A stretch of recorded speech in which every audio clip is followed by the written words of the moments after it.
Good afternoon and Merry Christmas to everyone that is listening to this video. It finally stopped raining. We have been getting some powerful rains last night, and I mentioned in one of my videos that when we get really big rains, the lake that Richard created that he thought of many years ago, I said, when the rains come, it will start filling up. Well, now you can see it. You can see how the lake is starting to fill up. And that's Gary's next door. Poor Gary. Gary, his land over there floods like that every time. But Richard was smart enough to bring in bulldozers and follow the contours of the lake that used to be there many, many years ago under Warden's Lake. And I mentioned this in one of my other videos that when he looked down there, and this was a very long time ago when he did this, but he said, I'm going to bring that lake back. And it has turned out to be a beautiful sanctuary for all the animals, all the wild animals, all the birds. And it's just such a beautiful thing to see when the rains come. And if we keep getting more rains, that will hold up probably for a whole year. And I'm sure we are going to get more rains. But I have now Gary's looks like the big lake, but it's actually a very surface water. That in a couple of days, all of that will be gone. But with Richard, because he dug that out with a bulldozer, that water will stay retained, and it will be a lake, for a small lake. I mean, it's not like a giant lake, but it will retain the water for a very long time, which is, you know, a really lovely thing to have here on the ranch. And as you can see, Richard was the only one among all the people in the valley here. They went through, for cattle reasons or for agricultural reasons, they cut back all the trees. Well, that's a willow forest back there, and it's the only forest right in this area that is left as a sanctuary for wildlife. And God bless you, Richard. You were so in touch with this land that you loved so much, this ranch that you loved. And that was such a creative idea to do that. Well, and there's Schmickles. I'm here alone on Christmas Day, and that's it's been very sad and lonely for me, because this is the first Christmas that I have been alone without Richard, and I have been really depressed today. And I know that that's just a normal thing for people that have lost their beloved ones right before the holidays. I'm not the only one that has experienced that feeling of not being with your soulmate during the holidays. And you know, Richard would be right now, there's probably a football game on, and he'd be watching it, and I would be cooking Christmas dinner, and he always loved my stuffing. I make a stuffing for Thanksgiving and Christmas, and it's a special stuffing that I make not from any box or, pre-made stuffing. I get an assorted different breads, rye bread, mostly rye bread, and wheat bread, and a little bit of sourdough. I mix all these different breads together and cut them up very finely, and then I saute it in onions and celery, olives, and garlic, and with a little red wine. And he just loved that stuffing that I made, and I loved it too. But I'm not making any Christmas dinner. I didn't make a Thanksgiving dinner because he's not here, and I don't even hardly have an appetite, to tell you the truth. Since Richard died, I lost, I would say I was around 118 pounds when I was with Richard. I'm down to 105 now. I don't know, just lost my appetite and not eating very much. And I used to really, really enjoy making dinners for him. And every night, not just special occasions, but every night I would be making a really wholesome, healthy dinner for him. And I've thought about that a lot. Like, I thought if I had just not left at that time, not knowing that he was going to be falling into that state of illness, I just keep thinking, if I had just not left and continued to make my special dinners for him. By special, I just mean I always enjoyed making dinners, and we've been vegetarians for over 40 years. So even if it's just a simple dinner, like steaming some Brussels sprouts, making some rice to go with it, I'd always make a balance of protein with a side of beans with brown rice and some Brussels sprouts or other vegetables. Or I would bake zucchini. He wasn't real keen on eggplant, but the way I made it, he loved it. And so it's Christmas Day, and I'm without him, and it is what it is. I don't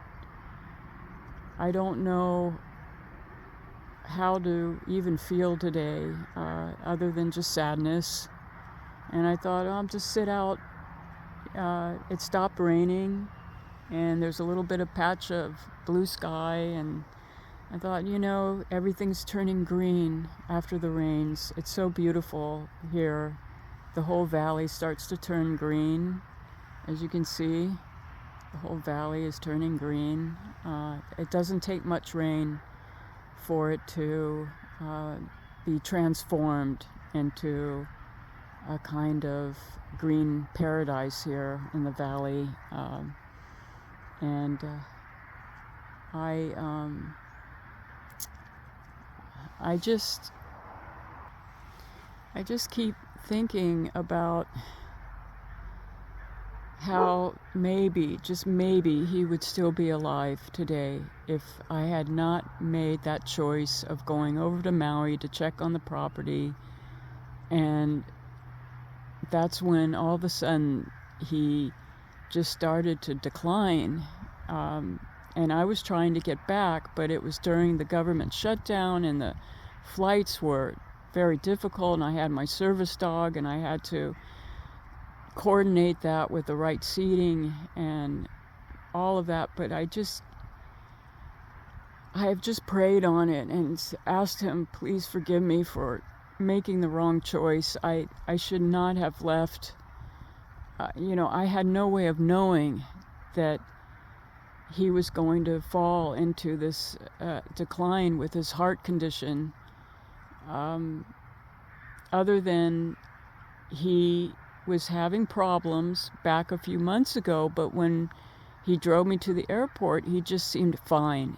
He really did. He seemed perfectly fine again. But I did have kind of a little bit of a bad feeling about it. And I said, Richard, if anything happens where you start not feeling well, I will get on that plane faster than a speeding bullet, and you just let me know.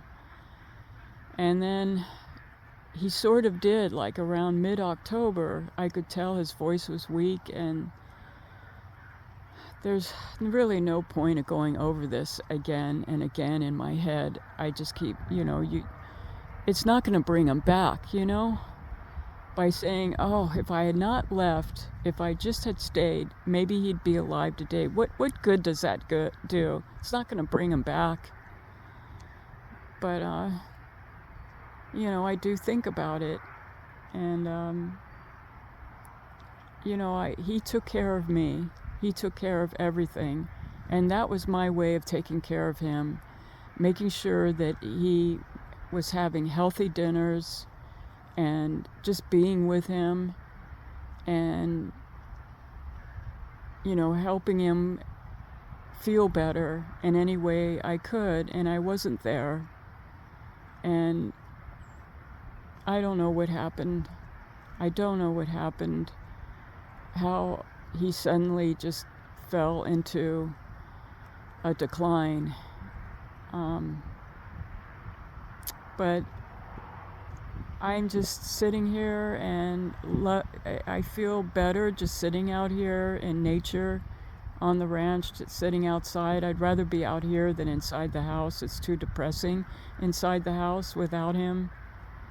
And as you can see, after it rains, all these beautiful white birds show up. They're like angels. And they're seagulls, and they come, and when they fly up in the air, it's almost like watching angels flying in circles. And the sun is just slipping over the hills, over the green hills. It's a beautiful sight. And it makes me feel better to sit out here, and it makes me feel that, maybe he's with me in spirit. But boy, I tell you, it's a kind of a sad thing here on the ranch, because I'm the only one here by myself on Christmas Day. Everybody has someone. Anthony and Jenny are together. Colt and Rebecca are together. Eddie and Tori are together. And Shannon, she probably went to visit her family, and Sophie probably went to visit her family. So everybody's with either family or with their loved one. And I'm here by myself. And I'm also trying to figure out what to do about certain things when it rains really hard like this. Richard always knew how to take care of the water, and I was trying to figure out how to change the filter, because I know how to. I mean, he showed me where to turn off the water, but I went to try to turn the covers of the filter so I could change the filters, and I didn't know how to take the damn covers off, and he tried to show me, but he wasn't very persistent about, look, you've got to learn this, you've got to, pay attention, take notes, bring your paper out and pen if you have to, because, I'm not real good at practical things. I am on some things, but I should have paid a lot more attention to these things, because now he's not here to take care of them, and the whole damn thing is just depressing. But, I have to do what I have to do. I have to get through in my own way. And thank God I have little Schmickles. to keep me company, so I'm not completely alone. He's my best companion and friend through all of this. But I just wanted to share some thoughts because for me it's a sad day. I know what Richard and I would be doing today, and like I said, he'd be probably watching football, or maybe he'd be working on something. He was always learning, he'd be on his computer figuring something out, and I would be, as I said, I'd be making Christmas dinner, and I always enjoyed that. I always enjoyed making dinner, even on ordinary days. Right around 2 or 3 o'clock, I would start preparing dinner, and then we had a ritual. We'd have dinner like around 4 or 5, and we'd watch whatever programs we wanted to watch. Whether it was a movie or some TV series, and just having him here, just his presence alone, was such a comfort. And I just didn't expect this. I did not expect him to leave me like this. And it's not, I put it that way, leave me like he made a choice, like, okay, I'm out of here. It just happened, and I guess God wanted him back, and he is such a special soul that I don't blame God for wanting him back. It's just that I feel sad that he sort of took him away from me, if that makes any sense. I'm not making a whole lot of sense these days. I'm not sure if I'm making the right decisions on things, and Rebecca called me this morning and told me her place was flooding from the rain, and then Robert told me, the guy living right next to her, his place was flooding, and I just thought, Richard always took care of these things, and luckily it wasn't that big of a deal. It was just because of the rain, and I told Rebecca and Colt what to do, that they had to, from what being here, I've learned things by just watching, but if Richard were here, he just would take care of all these things. My job was taking care of the groceries, going to the market, and keeping the home clean. We used to joke a little bit, like I'd say, I'm your Stefford wife. But I enjoyed it. I loved it. I loved being a homemaker. It was, part of our life together, but that was my job, and his job was taking care of these things that came up. But I remember, from Anthony, how when he was in that same cabin, and I told her, look, you gotta dig like a little gully so the water runs down the road instead of right into your place, and that's what they did, and problem solved. So, right, Schmickles? It's a close-up of Schmickles' face. That thing on his head, he came with that when I got him, and I don't know what happened to him when he was a puppy, how that happened. There were some veterinarians that said, we can remove that, it's scar tissue. And I don't know, when he was in the Kauai Humane Society, if they have a lot of pit bulls over in Hawaii, and it's possible that a pit bull, bit him on the head. One veterinarian up in Kula, when I first got him, I took him to the veterinarian and up in Kula in Maui, and he said, that's a burn. Someone took a cigarette and burned him on the head. And what do you do when you hear something like that? My God. And of course my heart just dropped to the floor, and he said, it is scar tissue and I can remove it, but I said, just tell me one thing, is it painful, and is it can it create any serious problems? He said, no, it's just scar tissue. You can leave it. I mean, it's just a matter of cosmetic. If you want it to be removed, it will look a little better. You won't see that. But it's not anything painful, and I didn't want him to go through any surgery. So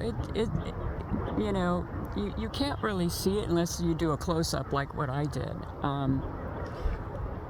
But my God, people are, that's so evil to do to a dog. And I know that he came with some luggage. It took a long time for him to trust me. So he went through some things before I got him. They told me he was 4 months old, but maybe he was older. I don't know. But I hope it's not true that someone burned him there. I hope that maybe, as bad as a dog biting him, that's bad. But, people are so cruel. They're so cruel. Anybody that does that kind of cruelty to a dog, they should be locked up in prison for 5 years. But anyway, I got off on a tangent because Schmickel's face came right up, and probably some of you are wondering, what is that thing on his head? So I thought I'd just explain it. Well, there's my BMW sitting over there, and I never drive it. It's a 1992 classic 325 IS, and I never drive it, so I'm thinking of selling it. I drive it, to keep the battery and everything, and I have a sentimental attachment to it. I got it like around 2003, and I took really super care of that BMW. It was my baby. I really love that car, and it is in pristine condition on the inside, and on the body is in beautiful shape. It's probably worth a lot of money if I held on to it. I don't know, but I just, I just feel like after Richard died, I feel like just I need to let go of things, and there's no sense of keeping that Beam anymore. I don't drive it. I drive my trusty old 2006 Prius, and I don't like putting Schmickels in that car because I don't want to mess it up with his fur or anything. So someone else maybe might take really good care of it, and maybe it's just time for me to let it go. And I could use a little extra money, but at this point in my life, things are going sideways a little bit with since Richard's not here to pay for things, and we're in probate, so that means I can't use the rent money, although I did look up on AI that for things like bills and emergency situation repairs, which is what I had to go through, that you're allowed to use it for that, just as long as you don't use it for personal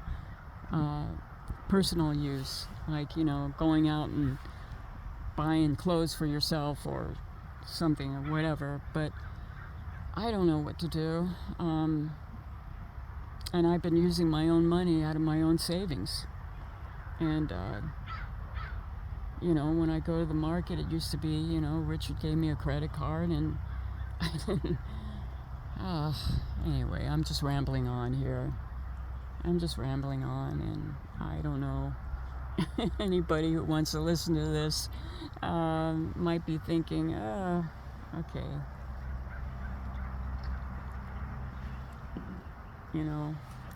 That's life, girl. Get it together, right? Some people will say, put your big girl pants on, right? But that's a little hard. That's a little hard to take after your loved one dies. When someone says something like that, roll up your sleeves and put on your big girl pants and, just do what you have to do. Oh, yeah. Easier said than done. All right, you guys. Have a very beautiful Christmas. And God bless everyone. Take care.